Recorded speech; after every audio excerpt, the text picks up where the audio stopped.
Hey people, in this video I want to take you along for the restoration of this boat that you see behind me here. This is an old Oselvar seksæring. It's built on the western coast of Norway and was used on the island of Oselvar, just west of Bergen where I live. I don't know exactly when it was built. I know it was put in a boathouse around 1930s, so obviously it's built way before then because it's quite worn. It takes a while to get this kind of wear on a wooden boat. There are also some other telltale signs on it that indicates it's built before the 1880s sometime. So it's a really, really old boat. And well, the sensible thing to do with a boat like this is probably to make a nice big bonfire. Of course, that is quite boring, so what we want to do is restore it, see if we can get it back to sailing condition again. That will require quite a lot of work, and one of the reasons I want to do it is the learning experience. Because there are so many things you can learn from restoring a boat like this, and so many things I would like to try. And it's also nice to try it on a boat where there's pretty much nothing to lose. This boat has been given up long ago by everyone else, and if I can't manage to fix it, then so be it. It'll be a nice bonfire again. Hopefully it won't come to that. I really hope that I'll get this boat back to sailing condition again, and I really hope that you want to tag along for the ride and maybe learn something too, and maybe teach me something about how to do this. So there's quite a bit that needs to be done on this. A lot of the seam is gone. And here you can clearly see that the seam needs major replacements. Here it's completely gone and the planks have separated. You can see the light shining through here. So one thing that's obviously needs fixing here is that we're missing a frame here, and we're missing part of a frame here. I have the bad broken part, so this one should be pretty easy to make a copy of and replace. This one I don't have the original of, so I need to fit something here from scratch. Shouldn't be a huge issue. As you can see, the inwales are missing. I have the port side one, which seems to be in pretty good condition. So I'm going to reuse that probably. The starboard side one is completely rotted to pieces, and I need to make a new one here. I have all the pieces from the old one, so I can probably use that as a template for making a new one. Hopefully that should work out fine. One of the signs I talked about that points to the age of this boat is what you see here, is the square rows used in the seam. Square rows were usually used, or mostly used, prior to the 1880s, because by the 1880s pretty much every boat builder was using round industrially produced rows. These square rows is something that the boat builder would usually make themselves. So they would buy the nails, but then they would cut these rows out themselves and punch holes in them and use them, because that was cheaper than buying anything. So you can see that the original boat is built using square rows, and it has been repaired later on using round industrially produced rows. And what you see here is also one of the reasons I want to try and fix and sell this boat, because it was obviously repaired several times. You see here someone took the effort to cut out a bit of the top plank and then rivet in just a small piece. And there were lots of these repairs in this boat, and that indicates that it was actually a boat that someone really liked using, that it really worked well for its purpose, and they found it worthwhile to keep repairing. And that also makes me want to try to sail it to see what it's about and why they found that worthwhile doing. So you can see one of the other repairs here.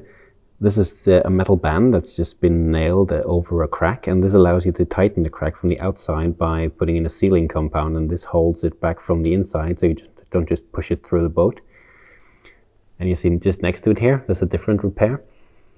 Here the boat is just held together with some bands of iron that's been nailed on just to keep it from cracking any further. So this was probably a narrower crack that didn't have to be tightened from the outside the same way, so it was enough to just close it up like this.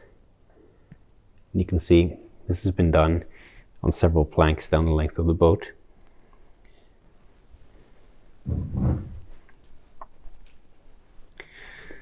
All the way to the back here. And these repair pieces here, they were quite common. So this is something that any ordinary blacksmith would be making in the days when building these boats was a normal thing to do, and most people were using rowboats like this. So the boat builder could just go to his local blacksmith and buy these pieces for fixing cracks. You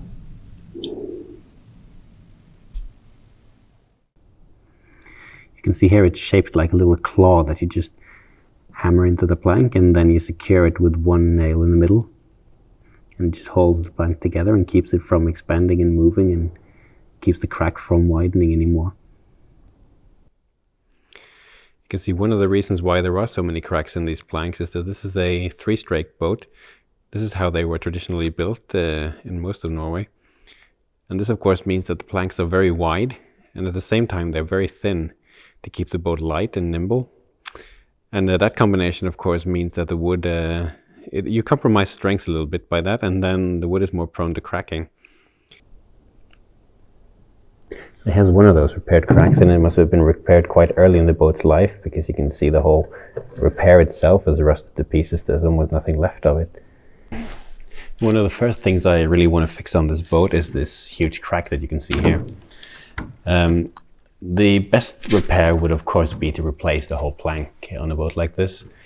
It's not a huge job since it's the top plank, but I frankly don't want to put that much money and effort into this boat, since it's otherwise in a pretty bad condition, and I don't know if it's worth it to replace the whole plank. So I'm not a big fan of using epoxy in wooden boats, but this is one of the cases where I think that's the right thing to do. Because this is just cracked. So the plank seems to be pretty solid apart from the crack. So what I want to do is just simply glue it back together again using epoxy, and then hopefully it will be strong enough to last for a good number of years still. So this is the biggest crack. There's another smaller one in the back, and another small one on the port side that I'll do the same with. And that's what I'll start with doing today before I do anything else.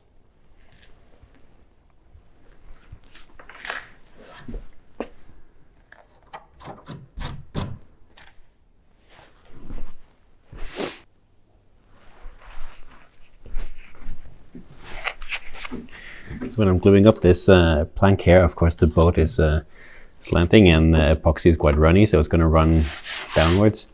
I really don't want to glue this plank to the next plank, because that will make it so much harder to do any repairs in the future. So what I'm going to do is I'm going to coat this plank with some beeswax paste. It's a paste of beeswax and walnut oil. So I'll just rub that on the plank below where I'm gluing. This will keep the epoxy from sticking to the plank, so if any epoxy runs down here afterwards, I can just peel it off once it dries.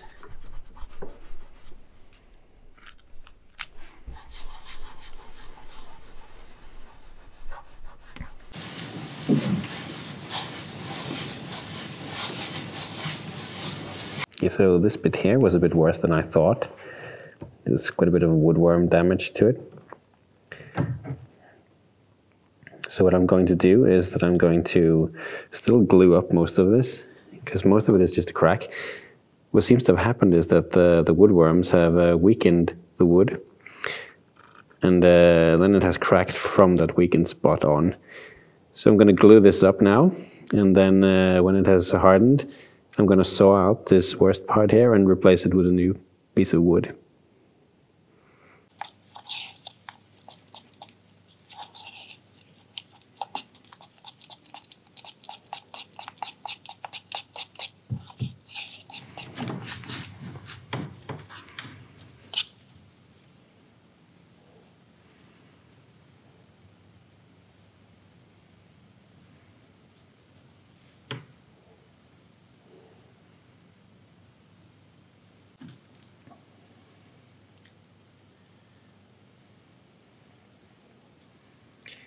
I'm using a slow curing epoxy for this to give it a lot of time to seep into the wood and make a really secure, nice glue joint.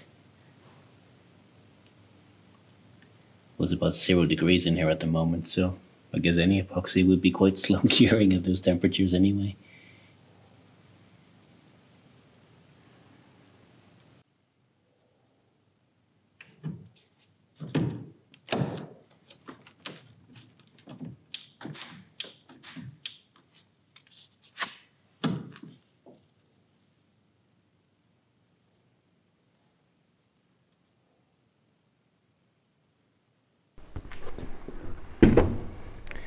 See if we can clamp this together.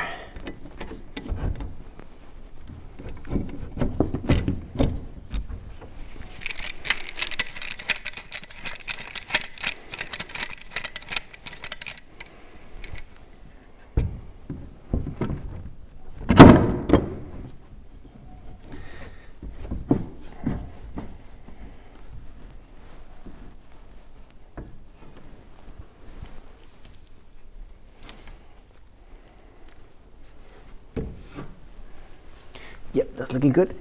So that's all for now, and if you want to tag along and see how this turns out, if I actually manage to fix up this boat, then subscribe and see what happens in the next one.